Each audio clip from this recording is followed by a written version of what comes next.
உதவி காவல் ஆய்வாளர் தேர்வு தொடர்பான வழக்கில் பதில் மனு தாக்கல் செய்ய அரசுக்கு உத்தரவிடப்பட்டுள்ளது. கடந்த 2024ஆம் ஆண்டு உதவி ஆய்வாளர் பணியிடங்களை நிரப்ப தமிழ்நாடு சீருடை பணியாளர் தேர்வாணையம் அறிவிப்பு வெளியிட்டது. ஆனால் பல்வேறு நிர்வாக காரணங்களுக்காக அது நிறுத்தப்பட்டது. இந்த நிலையில் கடந்த ஏப்ரல் 4ஆம் தேதி மீண்டும் அறிவிப்பு வெளியிடப்பட்டுள்ளது.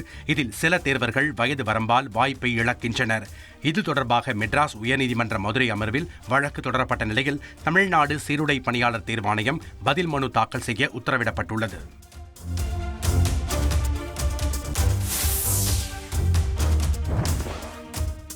ஏரியில் மண் எடுப்பதற்கு எதிர்ப்பு தெரிவித்து பொதுமக்கள் போராட்டத்தில் ஈடுபட்டதால் பரபரப்பு ஏற்பட்டது.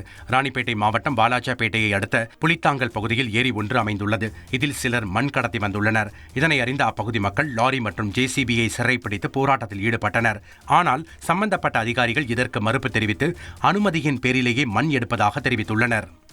புழல் சிறையில் நீதிமன்ற விசாரணைக்கு சென்றுவிட்டு திரும்பிய கைதி பிரைவேட் லிமிடெட் கம்பெனி ஆரம்பிக்கலாமா இல்ல பார்ட்னர்ஷிப்ல ஆரம்பிக்கலாமா? எது கன்ஃபியூஷன்?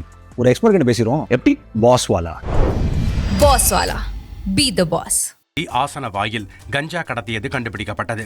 சென்னை செங்குன்றத்தைச் சேர்ந்த தீபக் கடந்த பிப்ரவரி மாதம் செங்குன்றம் போலீசாரால் கஞ்சா வழக்கில் கைதாகி புழல் சிறையில் அடைக்கப்பட்டார். இந்த நிலையில் வழக்கமான நீதிமன்ற விசாரணைக்கு சென்றுவிட்டு தீபக் சிறை திரும்பிய போது ஆசனவாய் பகுதியில் 10 கிராம் கஞ்சா மற்றும் 6 பீடிகள் மறைத்து கடத்தி வந்தது சோதனையில் தெரிய வந்தது. இதனையடுத்து சிறை அதிகாரிகள் அளித்த புகாரின் பேரில் புழல் போலீசார் வழக்கு பதிவு செய்து விசாரணை மேற்கொண்டு வருகின்றனர்.